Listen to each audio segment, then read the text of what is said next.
Welcome, Dolphins fans, haters, and everyone in between to your favorite show discussing the greatest franchise in sports, the Miami Dolphins.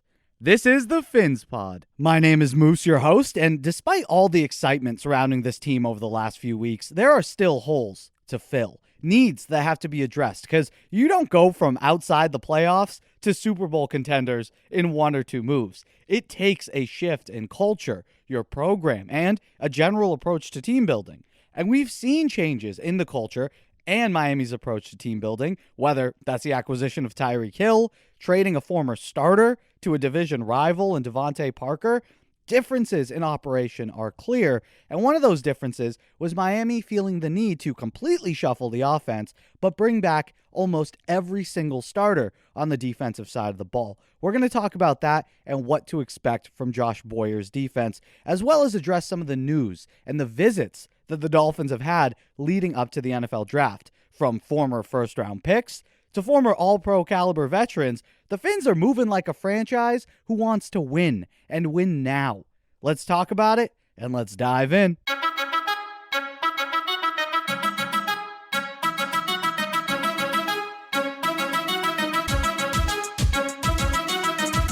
We're going to talk about general draft strategy a little later in the episode, considering we are just weeks away, but Miami's lack of picks makes the interest in this April's draft far more reduced than normal. Oftentimes, as Dolphins fans, at least over the last 10 to 15 years, we're used to that top 20 pick, so there is a lot to discuss right now. But despite Miami not having any pick until round 3, they've been doing their due diligence, meeting with prospects, and giving us a clue as to where they still feel depth is lacking.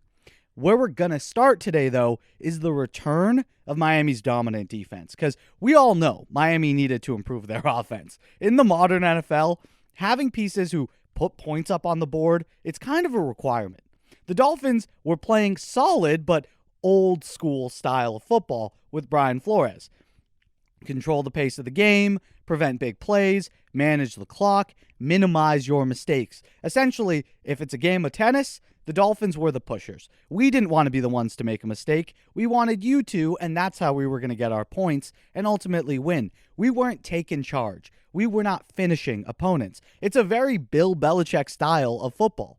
Now, back in 2007, even 2013, that style worked. The Patriots were winning. With the evolution of the sport, though, rules have been implemented to aid the offense. Defenders get penalized for some good old-fashioned football. And there's a clear change in the way that you can now succeed in the modern league.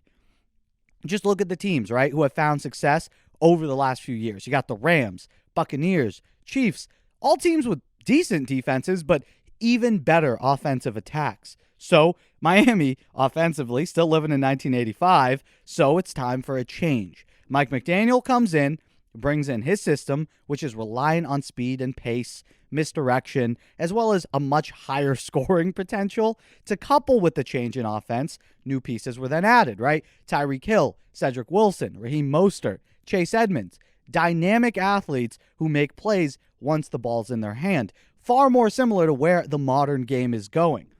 Obviously, we know for offense, the linchpin is Tua Tagovailoa, and be sure to check out last week's episode to hear all about that. But generally, though, a focus has been given to upgrading the offense as a whole, across the board.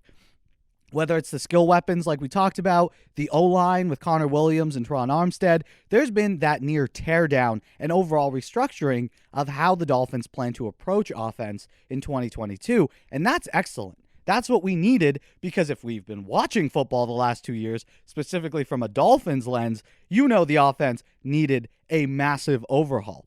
But there's no point improving your offense if your defense is going to regress so much. If your team's like, yeah, we can now score 24 points a game, but we're now allowing 32 points a game, that's not going to help you win. But thankfully, Chris Grier seems to have a plan for how he wants this team to operate. Because for all of Brian Flores' flaws, all of his issues as a leader of a football team, you cannot deny that the man knows defense. And in his 3 seasons, he brought pieces into the system who grew into it, got more comfortable, and had the skill set to match what was being asked of them. Just as important as him bringing in the system, he also brought in coaches who could teach that system. Specifically, Miami decided to retain Josh Boyer, who may not have been everyone's first choice, but I think it does set us up for the least amount of regression, at least this season. Not only are you bringing back the exact same scheme, but you're empowering a defensive coordinator who was there in every meeting, knows what made the unit work, what didn't work, and someone who can call a game to maximize that scheme that you have with the personnel. The mystery, though, that surrounds Boyer is one that we will know the answer to within weeks of the NFL season. Where did Miami's defensive aggression, the thing that made them fly, where'd that come from? Who was pushing for those zero blitzes? Who wanted to put the corners on an island and apply those insane amounts of pressure, which helped Miami get off the field time and time again? Because if you remember, the Dolphins defense, it didn't start elite last season. It ended elite, but it started bad.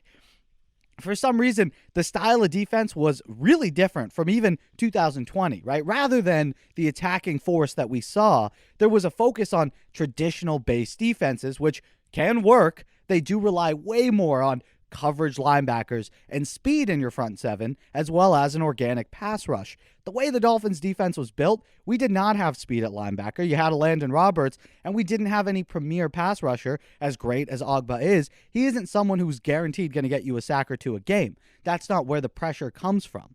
So Miami, after 6 or 7 weeks of some horrible defense, decided to go back to what they did best. And I believe it started in that second matchup against Buffalo, where Miami was actually able to hold the Bills relatively low scoring throughout the game. It was just the offense which could not do anything. But that was where we saw that change to the more aggressive style of defense.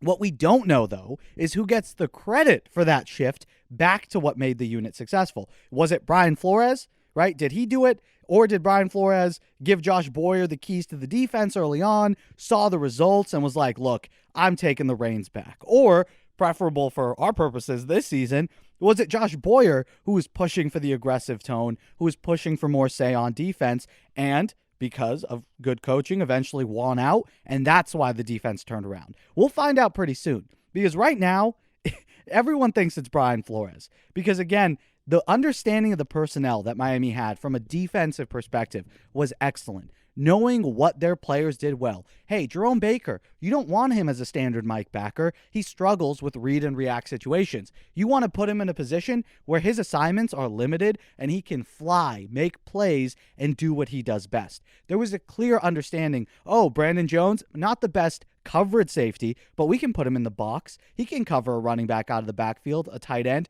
or we can send him on a blitz. There was an immense understanding of what made this defense go. And we're going to find out pretty soon, because there were reports, right, following the firing of Flores, that it was actually him who called plays on defense. Then there were other reports that Gerald Alexander was the guy with the play sheet. But we don't know for sure. What we do know is that Chris Grier has the answer to this, or should have the answer to this. Because if Josh Boyer was truly just a passenger on the defensive staff, not impactful, then I really don't think Grier would have brought him back when hiring a whole new staff. Additionally, Miami would likely not have been able to re-sign so many key pieces who wanted to come back in the same scheme to be coached by a guy who they also knew wasn't the true leader of the defense. If they actually felt, these defensive pieces felt like Boyer was not the man to lead the charge, they could have taken similar deals elsewhere. Yet, Miami was able to bring back nearly the entire defense.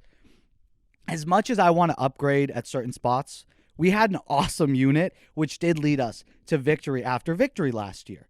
Even if Miami takes a small step back as a result of not having Brian Flores from, say, a top 5 unit to maybe top 10 or hell, even top 15, as long as the offense does its job, then the team as a whole should make a jump. Because let's talk about this defense. What do I mean when I'm saying that there was a focus to retain the same talent? Miami made sure to re-sign Emmanuel Ogbah, the biggest free agent aside from maybe Mike Gesicki, who was franchised. So Ogbah returns, as does pretty much the rest of the front seven. The D-line, all under contract. Christian Wilkins, Zach Sealer, Raekwon Davis, Andrew Van Ginkel, Jalen Phillips, and now Ogbah back in the fold. Miami even re-signed veteran nose tackle John Jenkins. So Jenkins might not be that top dog at the defensive tackle position, but his size and skill set do make him an easy plug-and-play rotational defender, not to mention he's got comfort in the system, having bounced back and forth with Miami over the last couple of seasons. Miami handled their linebackers as well by extending Jerome Baker a season ago and then bringing back this offseason Duke Riley and Elandon Roberts. I really like the re-signing of Duke Riley. His progression last season was great, and I do think he can play even better with another year in the scheme. And trust me, I do get the whole leadership thing everyone says about Elandon Roberts, but let's be clear, he is not a top-end linebacker, nor even an average one. He does one thing extremely well, and we've talked about this before, but that's the hit a hole, plug a run gap. But overall, as a modern-day linebacker, he is lacking. He's got slow feet, gets burned in coverage, struggles to tackle in the open field, and he does not have the makeup speed to catch up with running backs or receivers on those quick screens or outside tosses. So he is limited and at times a liability. Miami's likely going to want to bolster the linebacker unit, and whether that's done via free agency or the draft, we'll find out. But I do think more pieces will be added. The secondary has also returned. Miami obviously still has Byron Jones, as well as last season's rookie sensation Xavien Howard, but Eric Rowe now enters the final year of his deal, and the Dolphins were also able to retain other key pieces at corner, specifically Nick Needham, the former undrafted slot corner who has really carved a role for himself in this defense. He signed his one-year tender, making him a Dolphin for, again, at least this season. Of course, though, the biggest defensive news of the entire offseason, Miami was able to appease their best player. And I know we got Tyreek, but I still view Xavien Howard as the most important piece to this team's success. His ability to not only shut down opponents' top receiving options, but his ability to make big plays on the ball, get turnovers from interceptions, force fumbles, fumble recoveries. The man does it all, and he's still in his prime. The team agreed to a new extension, making him, on paper, the highest paid player at his position. It's well earned, in my view, and honestly was a necessity to ensure that the defense stays just as strong as it has over the last couple of years. So, the Dolphins are deciding to run it back with their unit on defense, and I'm really happy about it. Again, the only question is not the players, not even the scheme. We know it works. That's been proven. The question lies with returning defensive coordinator Josh Boyer. Was he being suppressed by Flores? I mean, hell, he sure seems to not really give a crap that things went down the way they did. Flores got, at least from national perspective, screwed. He happily stayed on, and he gave his allegiance to the usurper, Mike McDaniel. He has no issue. Is that because he knows he's fully capable and Flores was actually hindering him? Or is he just happy to have a job? We're going to find out, but from everything I've read over the years and seen pertaining to Boyer, he's a smart young coach. Let's hope to see the same style of defense all season long for Miami, because coupled with an offense that can actually control the time of possession, put points on the board consistently, you get that as well as this defense, you become a deadly team that no one wants to face. You're in every single game, and you should be winning the vast majority with this defense coupled with an offense that can score. Now, like we spoke of earlier, the Dolphins are aware that despite bringing everyone back, there is still room for improvement on that side of the ball. And we saw that this week as the team had multiple veteran players in for workouts and visits. Firstly, and the name I personally got really excited about, Reuben Foster. The former Alabama linebacker was a standout. And to this day, probably the best linebacker I ever witnessed in college. The man not only possesses those old school traits that you love to see, right? Power, hard-hitting ability, explosion, just no regard for his body, a reckless abandon in pursuit. He is much faster than most people at his size, and he plays downhill looking for the contact. He does the same thing Elandon Roberts does, but isn't a total liability in coverage. At least that's what he projected as coming out. But due to off-the-field issues, as well as some injuries, his career has been put on pause for a few years now. Is he the same guy he was 5 years ago? No, but he's 28. He's still young and in his physical prime. So I'm intrigued to see if Miami does take a flyer on Foster, as he really could help this defense if things go right in his comeback. We don't have all the details there, but Miami is bringing in a linebacker, is pointing to us, saying that, hey, it is one of the weaker units of the defense, which we know. So it's a good thing that Miami is looking to address that position. And look, that was only bolstered, that view that the Dolphins also know the linebacker needs help, because they brought in another veteran to come visit. And this time, it's a polished veteran, someone who they have expressed interest in before, veteran outside linebacker Melvin Ingram. Now, since leaving the Chargers a couple years ago, he hasn't proved to be that perennial Pro Bowl player that he once was, but he's still someone who can contribute on a good defense, not as a starter. At 32, Ingram, again, is past his prime, but if you look at deeper analytics, you see he's still impactful as a player. He split last season with Kansas City and Pittsburgh, managing to get pressure on the quarterbacks, according to PFF, 11% of the time that he was out there. A rate like that isn't elite, but it's definitely in the higher tier and right around where Ogbah was as well. So it shows that he might not have the same production in terms of numbers and sack totals, but he is leaving an impact on the game. You throw him, Melvin Ingram, in a rotation with Emmanuel Ogbah, Jalen Phillips, Andrew Van Ginkel, you're really cooking with fire, because he would be a great addition to the unit, and we'll likely know for sure whether or not he signs in the coming days. But if there isn't a lot of interest in him right now, it could be teams are sort of waiting for the draft. So if Miami doesn't end up signing him in the next week or so, there's still a shot they bring him in just after the draft. We all do know, speaking of the draft, that Miami is pretty barren when it comes to picks. We get to see our team flash on the board for the first time late in night 2 at pick 102. But as Grier has proven in the past, he can find gold in the third rounds or later. Not someone who can necessarily make an impact right away, not someone we can draft at 102 to help us win games this year, but a piece who can develop and step in for a starter who could price themselves out of Miami come next offseason. The two spots on the team I think most fans would agree is pressing, like we talked about linebacker, and, of course, offensive line. We can see that Chris Grier feels similarly when you look at who's actually come in on these pre-draft visits. Most recently, Dolphins had offensive line prospect Zach Tom come into Miami Gardens. And Tom played at Wake Forest, showed a really good ability in general pass protection, run blocking. He's big, strong, however, a little raw. He played tackle in college, and many in the NFL project him to transition to center. And that works for Miami, considering right tackle is a need, but you do have young guys who are already competing. So why throw another raw, inexperienced guy into that mix when you do need center help? Because look, right now, he doesn't project as a starter, but he is developmental, right? You could nab him in the later rounds, round 5 or 6. We do have Michael Dieter, who's definitely serviceable, but it makes sense that Miami wants to find a future replacement with higher upside at a position in this scheme on offense that is huge. Having a great run-blocking center, a smart center who's making all the right calls, that is necessary. So it does make sense Miami's doing their due diligence on later round prospects. The team has also been zeroing in on linebackers, and if I had to take a guess, I do think the Dolphins end up going in that direction with pick 102. So far, they visited with Cal linebacker Cameron Good, another late-round prospect with some good measurables but still raw, as well as Georgia linebacker Chandler Tyndall. I like Tyndall a bit more. I think he can develop into an eventual starter down the line, even help out this year. But Miami also has brought in other defensive players at positions you might not think are as important, such as the secondary. Zion Gilbert from FAU, Will Allen Jr. from Columbia, not the country, the Ivy League school, and JT Woods from Baylor. Depth in the secondary is always vital. You can never have enough DBs. And again, having young guys who you believe can step up and step into a role, it's huge for long-term team building.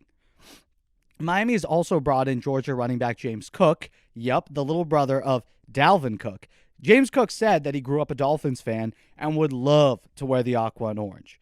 Considering, though, Miami did bring in Raheem Mostert, Chase Edmonds, I would doubt that they use pick 102 on a back, considering the other needs. But if Miami can get a talented guy like Cook later in the draft, supplementing the offense and providing a young runner who can be developed in this system as time goes on, that's huge. I am curious to see, though, if the players Miami ends up drafting were players that we saw come visit as part of the 30 visit leading up to April 28th and draft night.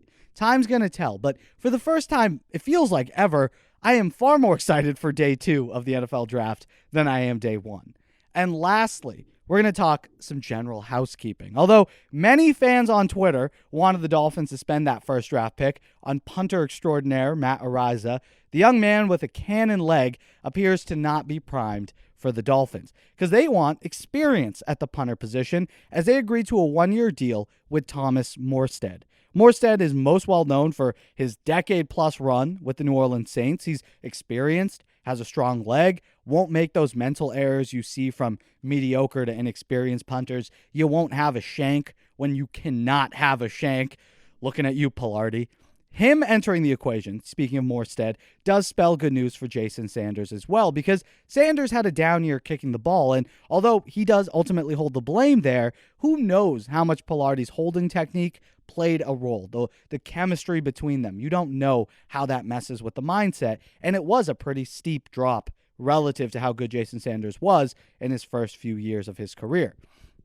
Overall, the way that Miami is building this team, it shows promise. Because even a small thing like bringing in a veteran punter with ample experience working with kickers, and again, his mere presence should go a long way in settling Jason Sanders, providing a better outcome for a kick. But these options, rather than investing in young pieces, right, who you're still developing, something we would have seen in 2019. Signing Thomas Morstead wouldn't have made sense 2-3 years ago, right? It's not something Miami would have done. Miami is now, though, looking to add those players with experience all over the field, both sides of the ball. From bringing back defensive studs like X and Ogbah to bringing experience to supplement the roster with Elandon Roberts or Thomas Morstead, our Dolphins are looking to win right now. They're telling you right that, look, we think we're there. We don't want to invest in these young guys. We don't care about these draft picks. We want to get guys who will help us win this fall. I'm ready for it. I'm ready to hope and likely be hurt again, but I'm ready to hope. But my question is, are you? Are you ready to be hurt again? Are you ready to put your feelings as a fan out there once again and be like, you know what? The Dolphins might make me feel like crap at the end of every season. I still might be the butt of my friends' jokes, but this is the year, baby. I know I said that every year for the last 20 years, but we never had Tyreek Hill 20 years ago. We never hired an offensive genius, although they did say Adam Gase was that, but they never hired an established offensive guy who wasn't being carried by a Hall of Fame quarterback, Adam Gase. We have not invested in both skill position, defense, and offensive line all in the same offseason. You're telling me you got Tyreek Hill, extended Xavien Howard, and brought in one of the top left tackles in the game in a matter of weeks? Yeah, I'm ready to win. What about you? Fins up. Jones from the gun, 3rd and 2. It's picked, intercepted, Howard, and he's in for the pick 6. Such a good job. Watch Howard here. He's lined up like he's in man coverage, and he comes little jam, and then he comes off the route. Mack doesn't recognize it, just jumps the route. And could you think of a better start for the Dolphins in this game right here? Come out and drive right down the field, and then you get a pick 6 on the first 3rd down. An excellent defense call right there, and then execution by Howard. Perfect start for the Dolphins. 37 yards on the pick 6 by Xavien Howard, one of the great corners in the sport. That's going to do it for us here today. Thank you guys so much for listening to the PhinsPod. Hope you enjoyed it. Thank you to Timothy Ritchie, Brian Guger, Chris, and Commander Pig, members of the pod and supporters of the show over on Patreon. Check that out. Links in the description, or head to patreon.com/PhinsPod. Thank you all again for the support, and please remember to like the video if you enjoyed the show. Subscribe just so you never miss a chance to chat about your Miami Dolphins. Remember that the show's available on all platforms. You can listen on audio via Spotify, Apple, Google Podcasts, or feel free to stick around here on YouTube. Continue the conversation with us over on Twitter and Instagram @PhinsPod. I hope you all have an amazing day. Until next time, stay safe. Love y'all.